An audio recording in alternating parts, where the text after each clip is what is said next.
Bike की speed तेज़ कर दी। स्पीड तेज़ होते ही अब सनाबाजी डरने लगी और मुझे कस कर पकड़ लिया, मगर मुझे कुछ कहा नहीं और मैं बाइक की रफ्तार और बढ़ाता गया। गांव की सड़कों की हालत तो आप जानते ही होंगे और हमारे गांव की सड़कें अभी कुछ अच्छी नहीं थी। कई जगह से टूटी हुई थी। तेज़ रफ्तारी में जाते हुए ऐसे ही एक जगह से बाइक तेज़ रफ्तारी से निकली तो हम दोनों को झटका लगा। मैं तो बाइक चला रहा था, मैं तो तैयार था, मगर सनाबाजी तैयार नहीं थी, जिसकी वजह वो अपनी सीट से ऊपर उछल गई और उनका हाथ खिसक कर मेरे चिंटू पर आ गया। सनाबाजी शायद झटके से डर गई थी। वो समझी कि वो गिर जाएंगी, इसलिए उन्होंने मुझे पूरे ज़ोर से पकड़ लिया। सनाबाजी और मैं दोनों के मुंह से एक साथ आवाज़ निकली। सनाबाजी गिरने के डर से चिल्लाई थी और मैं अपने चिंटू पर सनाबाजी की मजबूत पकड़ से, जिससे मुझे दर्द हुआ और मैंने ब्रेक लगा दी। सनाबाजी, ऐसे बाइक चलाते हैं क्या? अभी मैं गिर जाती। और तू किस लिए चीखा? तुझे क्या हुआ? शेरू, आपने मुझे दर्द दिया इसलिए मैं चीखा। सनाबाजी, मैंने क्या किया? शेरू, पहले अपना हाथ हटाओ। सनाबाजी ने जब गौर किया तो उनके हाथ में चिंटू था, जिसको उन्होंने ज़ोर से पकड़ा हुआ था। अपनी भूल का एहसास होते ही उन्होंने जल्दी से अपना हाथ हटा लिया। बाजी खामोश हो गई थी। शायद अब उनको शर्म आ रही थी। मैंने भी बात को और नहीं बढ़ाया और हम टाउन पहुंच गए, जहां पर सनाबाजी की पसंद से हमने जलेबियां और दीगर खाने पीने की अशिया ली। मैंने राहीला बाजी के लिए बिरयानी अलग से पैक करवा ली और आते आते हलवाई से हलवा भी ले लिया, जो बहुत मशहूर था उस इलाके में। सनाबाजी अब ज़्यादा बात नहीं कर रही थी। मुझे लगा शायद वो अब इस बात के लिए शर्मिंदा है, इसलिए उनका मन हल्का करने के लिए मैंने बातें करना शुरू की। शेरू, बाजी कैसी लगी मेरी मोटरसाइकिल? सनाबाजी, अच्छी है। शेरू, बस अच्छी है? अरे पूरे गांव में और किसी के पास नहीं है ऐसी। सनाबाजी, मुझे तो तू गिराने वाला था, मैं क्या कहूँ इस बारे में। शेरू, आप कहाँ गिरने वाली थी? आपने तो कस कर मेरा पकड़ा था। मतलब मुझे पकड़ा था। सनाबाजी, बस बस अब बातें ना बना, एक बार गलती हो गई तो अब क्या माफ़ी मंगवाएगा मुझसे? शेरू, अरे बाजी आप तो गुस्सा कर गई, मैं तो ऐसे ही बात कर रहा था। वैसे मुझे तो बुरा नहीं लगा, बल्कि अच्छा ही लगा था। सनाबाजी, तभी चीख मारी थी तुमने। शेरू, अब आपने एकदम से मेरे नाजुक से हिस्से को ज़ोर से मसल दिया, चीख तो निकलेगी ही। सनाबाजी, तुझे शर्म नहीं आती ऐसी बात करते हुए? शेरू, सॉरी बाजी, मगर मैं क्या करूं, आपने ही तो ज़ोर से पकड़ लिया था। सनाबाजी, अब तो मार खाएगा मुझसे। ऐसे ही बातें करते हुए हम घर आ गए। सनाबाजी से डबल मीनिंग बातें करते हुए मुझे अलग ही मज़ा आ रहा था। शायद ये मज़ा उन्हें सताने का था, या फिर अपने चिंटू मियाँ के बारे में बात करके मुझे मज़ा आ रहा था, ये मुझे पता नहीं था। खैर, हम घर आ गए और सबको खाने का सामान दिया। नाहिदा बाजी ने केक मंगवाया था, जिसे देखकर वो खुश हो गई। राहीला बाजी को जब मैंने अलग से बिरयानी दी तो वो भी खुश हो गई और मुझे थैंक्स कहा। मायरा मामी मेरी बात से नाराज़ थी और अब तक अपने कमरे से बाहर नहीं आई थी। उन्होंने तबीयत ख़राब का बहाना बनाया हुआ था, मगर मैं जानता था वो क्यों बाहर नहीं आ रही। मुझे भी अपनी गलती का एहसास हो गया था। आखिर इस सब में उनकी क्या गलती थी? मैं बिला वजह ही उन पर गुस्सा हो गया था, जबकि वो मेरा कितना ख्याल रखती थी। और सच बात तो ये थी कि वो मुझे अपना शौहर मानने लगी थी। मैं उन्हें मनाने के लिए उनके कमरे में गया। कमरे में जब मैं गया तो देखा वो बिस्तर पर करवट के बल लेटी हुई, उनकी पीठ मेरी तरफ थी। मैं बिना कोई आवाज़ पैदा किए उनके पास गया और उनको एक झटके से पलटकर सीधा कर दिया। मायरा मामी का चेहरा आंसुओं से भीगा हुआ था और रो रो कर उनकी आंखें लाल हो चुकी थी। मुझसे उनका ये हाल देखा नहीं गया और मैंने उन्हें अपनी बाहों में भर लिया और उनके आंसू पोंछने लगा।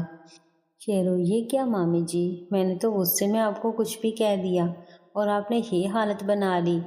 ऐसा कोई करता है क्या? मामी ने मेरी बात का कोई जवाब नहीं दिया, बस उनके मुंह से सिसकियां निकल रही थी। शेरू, माफ़ कर दीजिए मुझे, मैं कभी दोबारा ऐसी गलती नहीं करूँगा।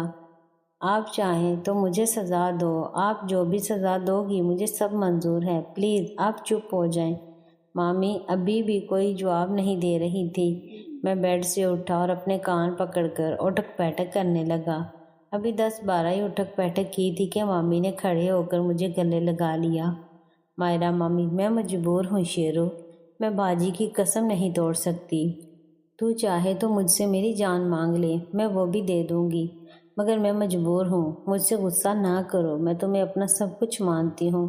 میں تمہارے بنا نہیں رہ سکتی، مجھ سے تمہاری ناراضگی برداشت نہیں ہوتی۔ جب سے میں تم سے پیار کرنے لگی ہوں، میں نے تمہارے ماما کو بھی اس جسم کو ہاتھ نہیں لگانے دیا۔ پلیز تم مجھ سے ناراض نہ ہونا، میں مر جاؤں گی۔ مامی روئی جا رہی تھی اور ان کی باتیں سن کر مجھے احساس ہو رہا تھا کہ وہ مجھ سے کتنا پیار کرتی ہیں، اور میں غصے میں انہیں کیا کہہ گیا۔ میری باتوں سے ان کو بہت دکھ پہنچا تھا۔ شیرو، میں ایسی غلطی دوبارہ کبھی نہیں کروں گا، کبھی نہیں، مجھے معاف کر دو۔ اتنا کہہ کر میں نے مامی کا چہرہ ہاتھوں میں لیا اور ان کے آنسو صاف کیے۔ مامی میری آنکھوں میں ہی دیکھ رہی تھی۔ میں نے اپنے ہونٹ ان کے ہونٹوں پر رکھ دیے۔ مامی بھی میرا ساتھ دینے لگی۔ ہم نے 2 منٹ میں ہی چھوڑ دیا کام، کیونکہ کوئی بھی کمرے میں آ سکتا تھا۔ شیرو، جائیں اپنی حالت ٹھیک کیجیے، مجھے وہی ہنستی کھیلتی مسکراتی ہوئی اپنی مائرہ مامی چاہیے، کوئی بندریا نہیں چاہیے۔ مائرہ مامی، کیا مجھے بندریا بولتا ہے؟ ابھی بتاتی ہوں تجھے۔ میں جلدی سے کمرے سے باہر بھاگ گیا اور مامی بھی اپنی حالت ٹھیک کر کے باہر آ گئی۔ اب ان کے چہرے پر پھر سے رونق آ گئی تھی۔ میں نے جو ٹاؤن سے حلوہ لیا تھا وہ تینوں مامیوں کو بہت پسند تھا، اور سب کو خوش کرنے کے لیے ہی میں لے کر آیا تھا۔ پھر ہم سب نے مل کر جو بھی ہم نے لے کر آئے تھے وہ کھایا اور ہنسی مذاق کرتے ہوئے ماحول کو ہلکا کر دیا۔ ماما بھی گھر آ گئے تھے۔ پہلے تو میری آج کی حرکت کی وجہ سے وہ مجھ سے ناراض ہوئے، مگر جب انہوں نے دیکھا کہ گھر میں سب ہوش ہیں تو انہوں نے بھی مجھے کچھ نہیں کہا۔ کھانا کھاتے وقت مجھے نگہت آنٹی اور مہرین کا خیال آیا اور میں نے پوچھ لیا، اماں نگہت آنٹی نظر نہیں آ رہی کہیں؟ نائلہ مامی، بیٹا ان کے گھر میں کوئی نہیں ہے نا، اور شہر میں ڈکیتیاں کتنی ہوتی ہیں، اس لیے وہ آج واپس چلی گئی۔ شیرو، آپ نے مجھے بتایا نہیں، میں ان سے مل لیتا۔